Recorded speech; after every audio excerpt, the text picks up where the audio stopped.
Aujourd'hui dans Clem, on vous parle de l'égalité dans l'éducation spécialisée. Mais d'ailleurs, Clem, c'est quoi l'égalité dans l'éducation spécialisée? Au quotidien, les éducateurs spécialisés sont confrontés à des publics qui souffrent d'inégalités. Ils doivent donc adapter leur travail aux besoins de ces personnes. L'éducation spécialisée relève du domaine extrascolaire. Elle ne s'applique donc pas aux écoles dites normales. L'éducation spécialisée est aussi appelée enseignement spécialisé. C'est une méthode d'enseignement destinée aux personnes ayant des besoins spéciaux dans le but de leur fournir un enseignement adapté à leurs besoins et différences. En gros, dans l'idéal, il s'agit d'un programme établi individuellement avec des méthodes d'apprentissage sur mesure, des équipements et matériels adaptés, des programmes adaptés et plein d'autres éléments, tout ça pour permettre aux apprenants d'atteindre un haut degré d'autosuffisance. D'après toi, Clem, faut-il travailler avec le principe d'égalité pour pallier aux inégalités dans l'éducation spécialisée?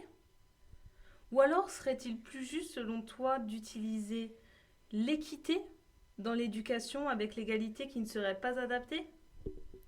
Si on se base sur la définition de l'éducation spécialisée, on peut dire que les enseignements visent à garantir une égalité pour tous, mais pour y parvenir, l'éducation spécialisée semble plus travailler sur un principe d'égalité. Le dictionnaire Larousse définit l'équité, nom féminin, comme la qualité consistant à attribuer à chacun ce qui lui est dû par référence au principe de la justice naturelle. Le bon exemple d'un travail sur le principe d'une équité de traitement est le projet personnalisé d'accompagnement, PPA. Le PPA est un outil de travail de l'éducateur spécialisé qui fixe des objectifs éducatifs en fonction de la situation de chaque personne accompagnée. Il est donc spécifiquement centré sur le travail de l'individualisme et non le collectif qui creuse les inégalités. On ne parle donc pas d'égalité au sens propre quand on parle de l'éducation spécialisée, mais plutôt d'équité qui permet d'atteindre l'égalité à travers des enseignements adaptés à chacun. Les premiers éducateurs sont issus de l'éducation populaire. Beaucoup sont issus du scoutisme et d'autres mouvements. Ils prônent le faire ensemble et le vivre ensemble. Le scoutisme permet à des enfants délinquants rejetés de la société, de trouver leur place et de réussir là où la société pensait qu'ils allaient échouer. On ne stigmatisait personne, on acceptait la différence. Le but est justement d'aider et d'accompagner les personnes stigmatisées par la société. Il faut arrêter de mettre les mineurs dans des maisons de correction et les orienter vers des centres de rééducation.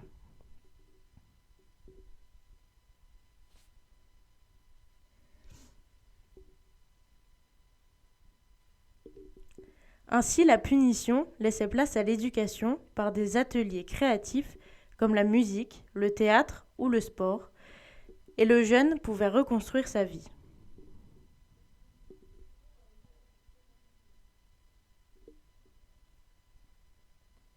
C'est le militantisme de ces éducateurs qui a amené à une structure administrative et une institutionnalisation de l'éducation populaire. Ensuite, l'éducation est devenue spécialisée, car elle a commencé à s'intéresser au champ du handicap et à toutes les personnes en difficulté, qui étaient rejetées et stigmatisées par la société. Les éducateurs spécialisés accompagnaient toutes ces personnes sans différence dans l'objectif de leur redonner confiance en eux et de trouver un sens à leur vie.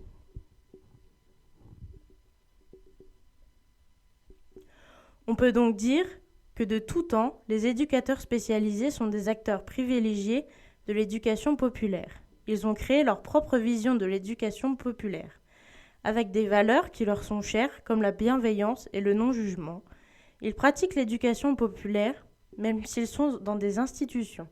Leur objectif n'est pas de délivrer des diplômes aux personnes qu'ils accompagnent, mais de leur transmettre des valeurs, des savoir-faire, une éducation à laquelle certains parents ont échoué.